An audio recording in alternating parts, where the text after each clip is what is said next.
J-E-L-L-O.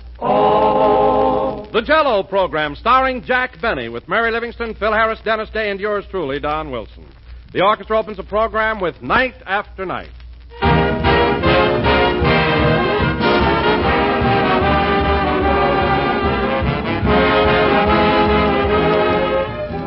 Everything from soup to Jell-O. And that, ladies and gentlemen, is the best way I know to describe a really complete meal. For Jell-O adds to any table that grand final touch of pleasure and perfection. Its rich, glowing color is a tempting invitation to pick up that spoon and start right in on this swell, inviting dessert. And just to taste it is to know the ultimate in good things to eat. Yes, there's nothing more attractive than a bright, shimmering mold of delicious Jell-O. And there's certainly nothing more delightful than Jell-O's rare, distinctive flavor, as enticing and refreshing as the juicy, ripe fruit itself. So, friends, make that next meal really complete by topping it off with a top-notch Jell-O dessert made with any of Jell-O's 6 delicious flavors. Ask your grocer for several packages of Jell-O tomorrow. And when you buy, look for those big red letters on the box.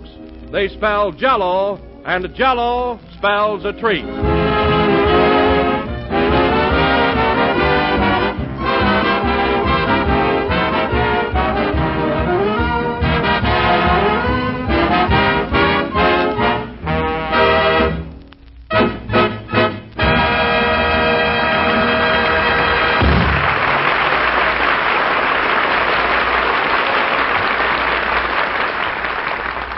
That was Night After Night, played by the orchestra. And now, ladies and gentlemen, we bring you our master of ceremonies. A man Hold it, Don, hold it. Jack isn't here yet. Well, where is he? Well, he's out in the hall talking to Orson Welles on the telephone. You mean Orson Welles, the famous actor? Yeah. What's he talking to him about? Well, it's a long story. Jack is still burned up because he didn't win the Academy Award this year. So from now on, he's going in for heavy, dramatic stuff. And right now, he's out there trying to get Orson Welles to coach him. Ain't that a Lulu? But, gee, Mr. Benny's a comedian. What does he want dramatic lessons for? Well, that's what I say. He ought to stick to them big shoes and baggy pants. But I guess I better go out in the hall and get him. Yeah, tell him to make it snappy. We're on the air. Okay. Yes, I understand, Orson. Yes. Yes. Quite. Oh, but definitely. Very well, Orson. I shall be expecting you within the hour. Hey, Jackson, we're waiting for you. I'll be there in a moment, Phil, old boy. By the way, Orson, shall I send my car for you, or will you take a cab? Oh, very well. I shall be looking forward to your visit. Thanks very much. Goodbye. Well, that's that. Say, kind of putting on the dog there, wasn't you? Phil, don't say wasn't you. It hurts my ear. Well, get a load of him. He talks to Orson Welles for 2 minutes, and my English ain't good enough for him. And don't say ain't. Heavens. Oh, stop with that highbrow stuff. What are you trying to do, make me feel subconscious?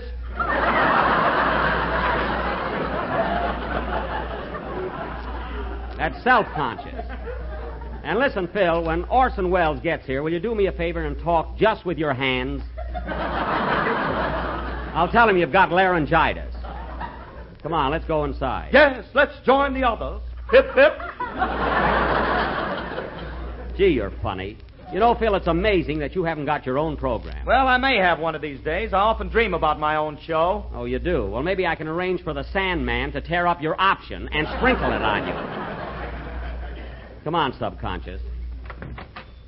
Oh, hello, Dennis. Hello, Mr. Benny. Oh, hello, Don. I'm sorry I'm late. Oh, that's all right, Jack. Shall I go ahead now with your introduction? Oh, don't bother. Let it go tonight. Well, no build-up for the star, huh? It isn't necessary, Phil. I think I'm fairly well known, don't you? You're Don Tootin. Everybody knows you, Mr. Benny. Why, your name is famous from coast to coast. Well, thanks, Dennis.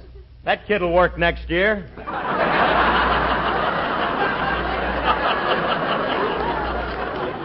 That's not flattery, Phil. I've been in show business for a long time, and naturally, my name has become more or less familiar. Well, let me tell you something, Jackson. When I go out on the road with my band, I hit a lot of towns where they never even heard of you. No kidding. That's a fact. Well, Phil, in the kind of towns you play, you can get 8 to 1 that shoes are a passing fancy.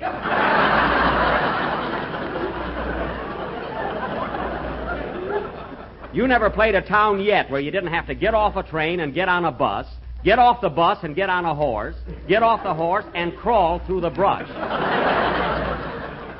You're not an entertainer, you're an explorer. Say, Don. Yes, Jack. I meant to tell you, I just spoke to Orson Welles on the phone, and he's coming over in a little while. Oh, yes, Phil mentioned something about it. He said you wanted Mr. Wells to coach you in dramatics. Yes, and he has consented to help me out. Gee, Mr. Benny, you're a swell actor now. You don't need any coaching. Yes, I do, Dennis. That's right. Don't change your mind so fast. You know, Don, I've been doing comedy for a long time in radio and pictures, and, comedy is all right, but I've decided to go in for deeper things.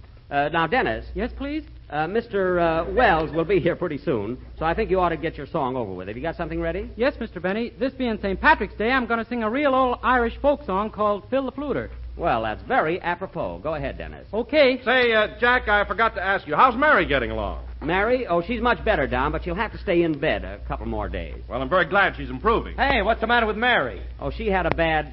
Dennis, you can close your mouth. We're going to talk for a while. Okay.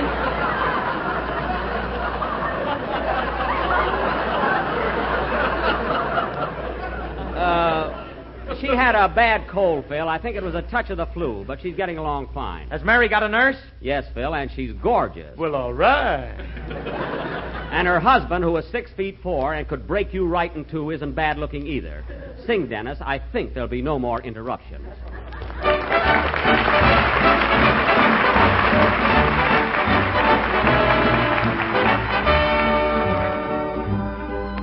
Have you heard of Phil the Fluter of the town of Ballymuck? The times were going hard with him, in fact the man was broke. So he just sent out a notice to his neighbors, one and all, as how he'd like their company that evening at a ball. And when writing out he was careful to suggest to them, if they found a hat of his convenient to the door, the more they put in, whenever he requested them, the better would the music be for dancing on the floor. With the toot of the flute and the twiddle of the fiddle, oh, hopping in the middle like a heron on the griddle, oh, up, down, hands around, crossing to the wall. Oh, hadn't we the gaiety at Phil the Fluter's ball? Then little Mickey Mulligan got up to show them how, and then the widow Cafferty stepped out and makes her bow. I could dance you off your legs, says she, as sure as you were born, if you'll only make the piper play if her hair was in the corn. So Phil plays up to the best of his ability. The lady and the gentleman begin to do their share. Faith and Mick, it's you that has agility. Because Mrs. Cafferty, you're leaping like a hare. With the toot of the flute and the twiddle of the fiddle, oh, hopping in the middle like a heron on the griddle, oh, up, down, hands around, crossing to the wall. Oh, hadn't we the gaiety at Phil the Fluter's ball? Then Phil the Fluter tipped to winks a little crooked pat. I think it's nearly time, says he, for passing round the hat. So Paddy passed the hat around and looking mighty cute, says you've got to pay the piper when he tooters on the flute. Then all joined in with the greatest joviality, covering the buckle and the shuffle and the cut. Jig Swaffer danced of the very finest quality, but the widow beat the company at handling the foot. With the toot of the flute and the twiddle of the fiddle, oh, hopping in the middle like a heron on the griddle, oh, up, down, hands around, crossing to the wall. Oh, hadn't we the gaiety at Phil the Fluter's ball?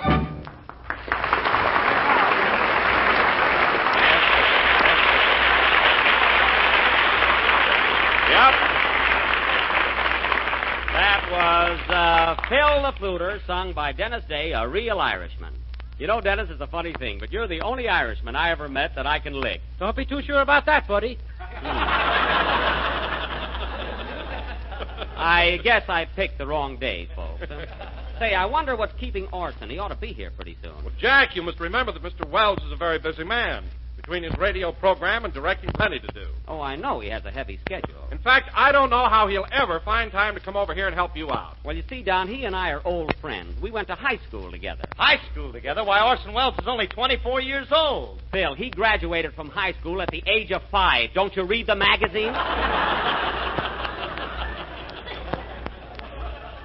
Why, when he was 7, he played Shylock in The Merchant of Venice, and the beard was his own. So don't tell me about Orson Welles. Pretty smart youngster, huh? Smart?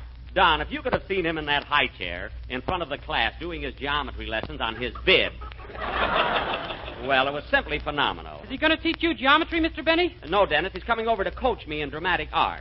And I'll tell you one thing, fellas. With his technique and my feeling for the finer things, who knows what results I can attain?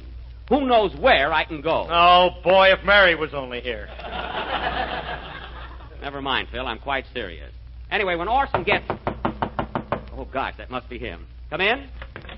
Pardon me, has Mr. Wells arrived yet? No, not yet. I'm his secretary, Miss Wentworth. If you don't mind, I'll wait for him. Oh, no. Come right in. Thank you. Oh, Mr. Harris, will you please show Miss Wentworth to a chair? Sure, park the chassis here, babe. Phil, make yourself comfortable, Miss Wentworth. Now, as I was saying, fellas, when Mr. Wells gets here, I don't want any heckling. Just behave yourselves while we're rehearsing. Well, what do you intend doing tonight, Jack? Goodbye, Mr. Chips? Oh, no, Don. We're going to work up to that gradually. First, he's going to teach me dramatic delivery and enunciation and how to breathe. Isn't that right, Miss Wentworth? I can hear you breathing way over here. I mean correctly. You know, fellas, there's a way of breathing when you read lines that... Pardon me. Hello? Mr. Wells? Oh, he hasn't arrived yet, but I'll have him call you. Goodbye. Well... Who was that, Mr. Benny? It was... Oh, darn it, I was so excited I forgot to ask. Well, you're a fine secretary. You're the secretary, not me. Then why did you answer the phone? Because it's my phone, that's why. I forgot to ask the man's name, so what? Mr. Wells won't like it. Look, miss, don't worry about that. The party will probably call back again. And when they do, I'll be... Come in? Excuse me, is this Studio B? Yes, sir. I was to meet Mr. Wells here. I'm Mr. Stone, his secretary. His secretary? Then who's Miss Wentworth? She's his private secretary. I am right out in the open.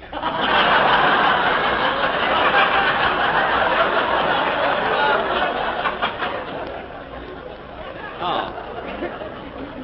Well, come right in. Mr. Wells should be here any moment. Thank you. How do you do, Miss Wentworth? Good evening, Mr. Stone. Gee, that Orson's a pretty busy guy, ain't he? Phil, I warned you about saying ain't. Oh, that's right. He's a pretty busy guy. Am he not? Just let it go, Phil. Now, Don, I wish that Mr. you and Stone, Dennis... here's a script the Theater Guild sent from New York. Thank you. And by the way, there was a phone call from Mr. Wells, but Mr. Benny failed to get the name. Oh, that's terrible. I said I was excited, and I made a mistake. I'm sorry. Mr. Wells won't like it. Nuts to Mr. Wells! Gee, you'd think I'd murdered somebody. Now, Don, as I was saying, if you and Dennis would be... Now what? Come in? Pardon me, I'm looking for Studio B. I have an If appointment. he isn't here yet, have a seat. Good evening, Mr. Wells. Good evening, Mr. Wells. Good evening, Mr. Wells. Oh, Orson! Come right in!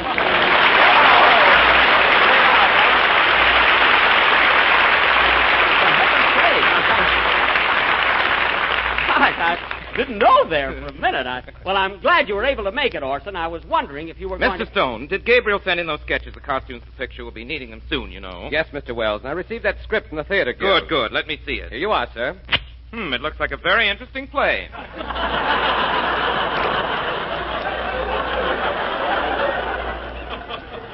Well. However, to finish the second act, we'll need polishing. Gee.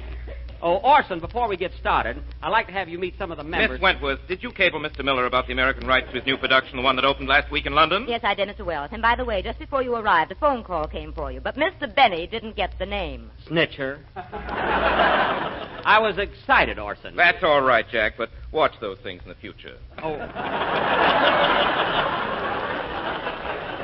I will. I will, yeah. Now, Orson, before we get started, I'd like to have you meet the members of my cast. This is our announcer, Don Wilson. How do you do, Mr. Wilson? It's a pleasure, I'm sure. And this is Dennis Day, our young tenor. Mr. Day? How do you do? Dennis, don't curtsy.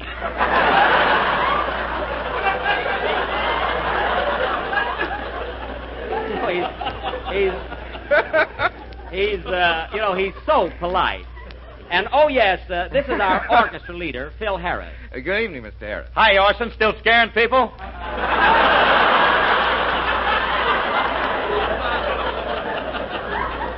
Phil,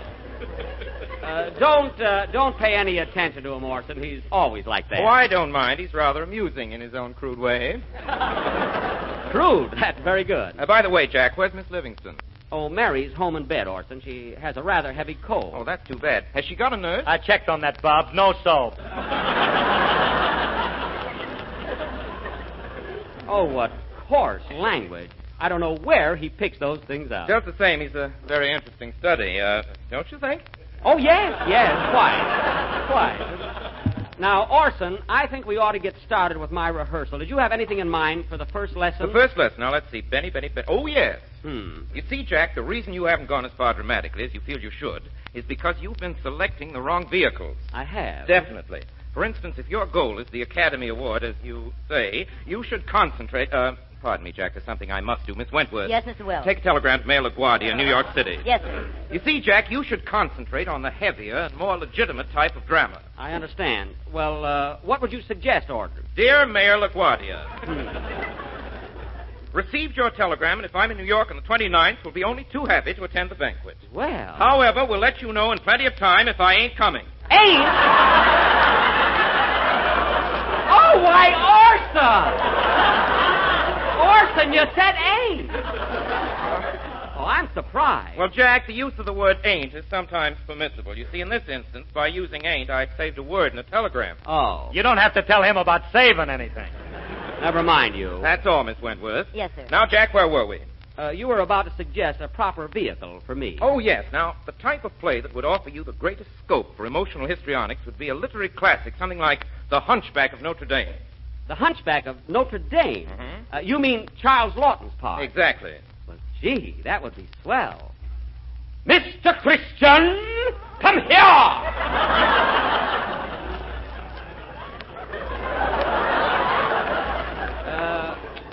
How's that? That's from Mutiny on the Bounty. Oh, yes. I got a little mixed up there, I guess. Well, Orson, if The Hunchback is the play you feel I ought to do, let's try it out. I'm your obedient servant. Shall we get started? Yes. Mr. Stone, did you bring the script of The Hunchback with you? Here it is, Mr. Wells. Good. Now, Jack, here's a scene that we can start out with, which I think will give... Oh, pardon me, Orson. Come in. Excuse me, is Mr. Wells here? Why, yes, he is. It's your tenor, Mr. Wells. Oh, come in, Max. You might as well measure me right now. Okay, Mr. Wells. Mark this down, Sam. Right. Now, Jack, I think we can take this scene where the King of France meets the gypsy dancing girl, Esmeralda. Now, let me glance at it a minute. Next, 15 and a half. 15 and a half. Chest, 42. 42. Waist, 36. 36. Legs, 29. 29. Come on, Sam. Goodbye, Mr. Wells.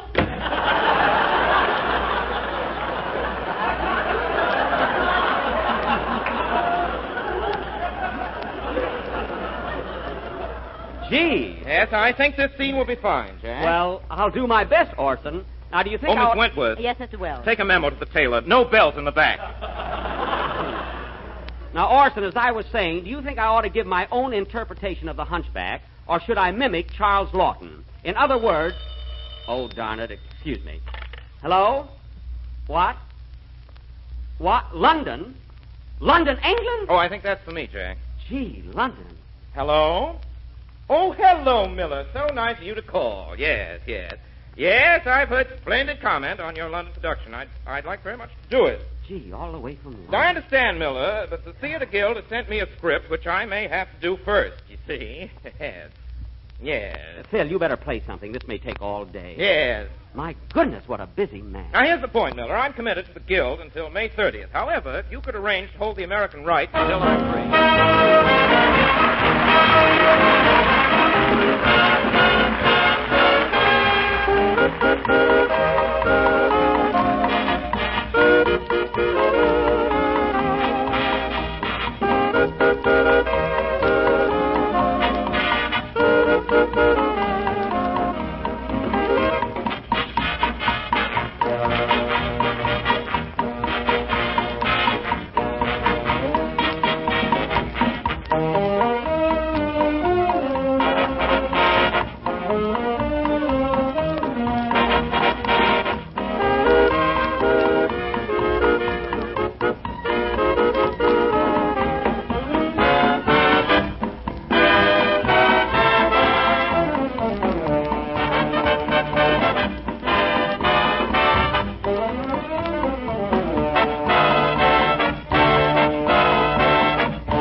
That was Woodpecker's song, played by Phil Harris and his orchestra.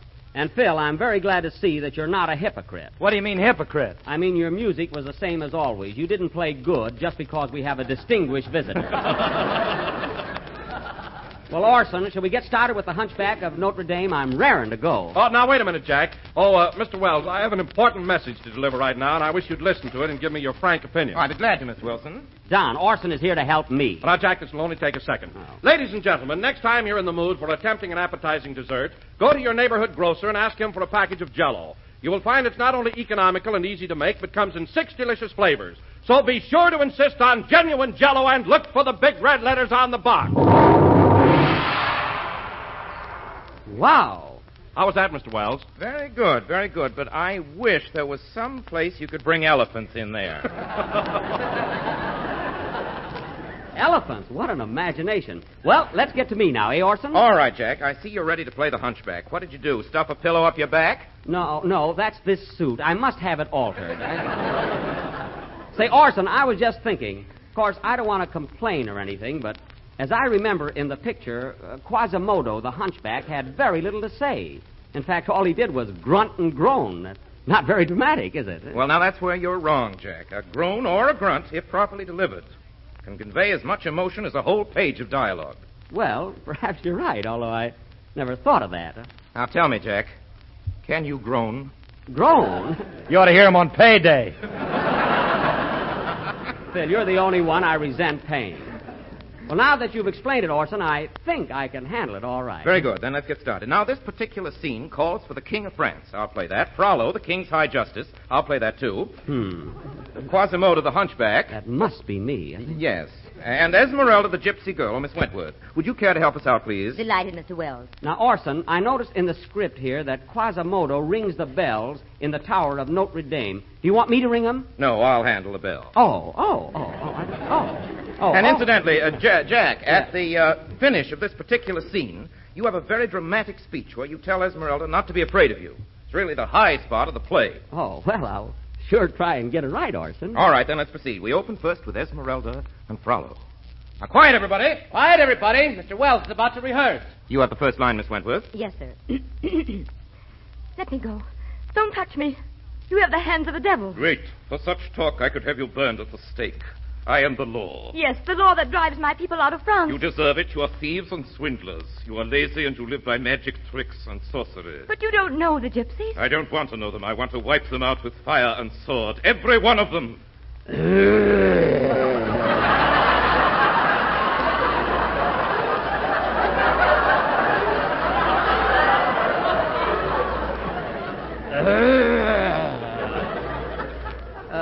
How was that, Orson? Just grown once, Jack. Oh, I thought twice.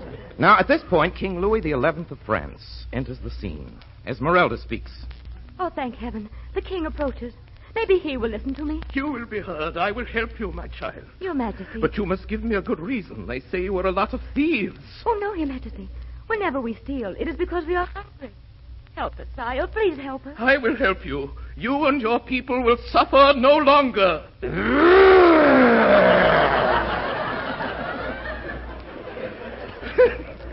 Go back to your people, my child, and tell them that their king will see that they have food and shelter, and that in the future they shall be unmolested.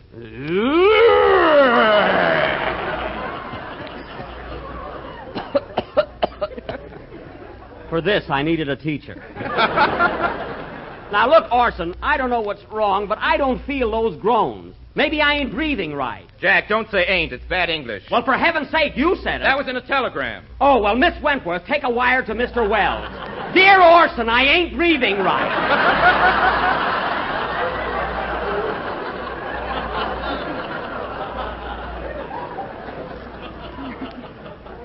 And another thing, Orson, when do I get to that long speech of mine? It's right here at the top of the next page. Esmeralda speaks again. Continue, Miss Wentworth.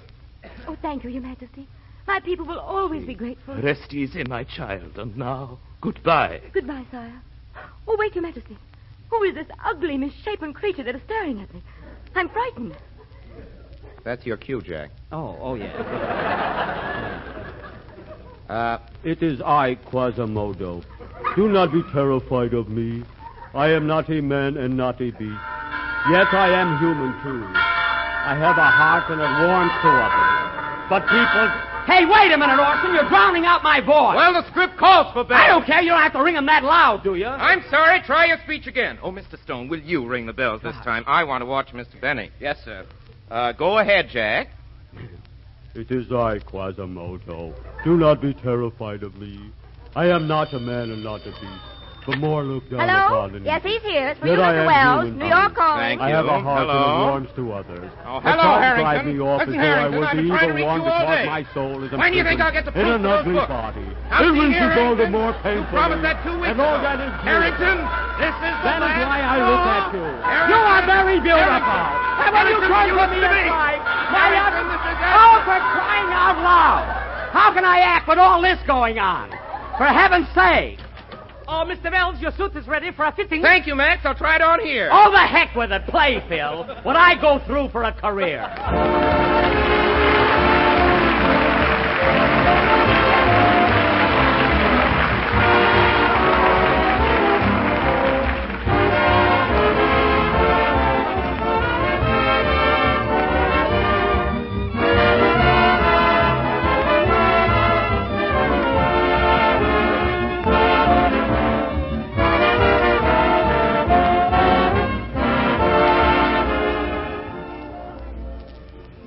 Folks, if you're looking for a swell dessert to serve for Easter dinner next Sunday, look no farther.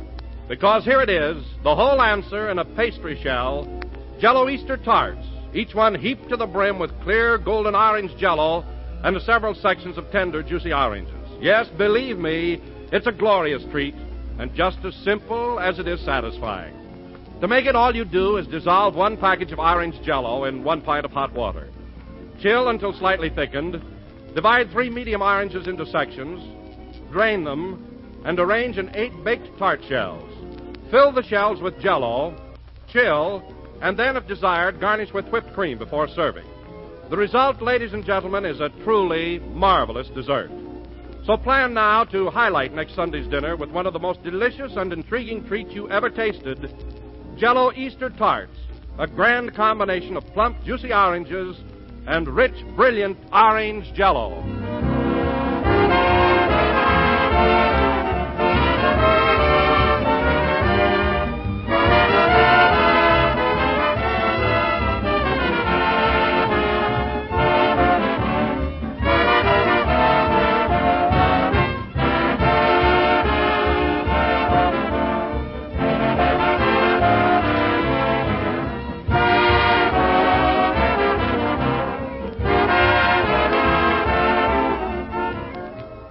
This is the last number of the 24th program in the current Jell-O series, and we'll be with you again next Sunday night at the same time. Say, Orson, I'm sorry I blew up the way I did, but I would like to become a dramatic actor. Well, Jack, those things take time, but I'll tell you what. Come over to my show next Sunday. We're going to do June Moon, and there's a swell part in it for you. Well, gee, I'll be glad to. Will I have to groan much? No, no, Jack. There isn't a single groan in the entire play. Oh, gosh, and just when I had it down pat. Good night, folks.